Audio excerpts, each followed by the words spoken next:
Hey guys, this is Esther with Influx Entrepreneur, and today I'm going to be showing you guys how to enable your Google Plus icon on your footer. So the first thing you're going to want to do once you log in is go to your Divi Theme Settings and then click on Theme Options. So you're going to scroll down where it says Show Google Plus Icon. You're going to click on it, make sure it's blue. Now let's save it. So we're going to go to our site real quick.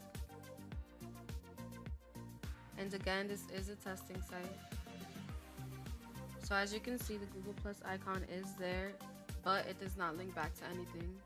So let's go back to where we were just at. And then here where it says Google Plus profile URL, you would just copy and paste your Google Plus URL onto here. So I pasted it. Then you're going to save changes again. Now let's go back to our site and reload it. So we're going to scroll all the way down, click on the icon, and there you guys have it. Thank you guys for watching. I'll talk to you guys soon.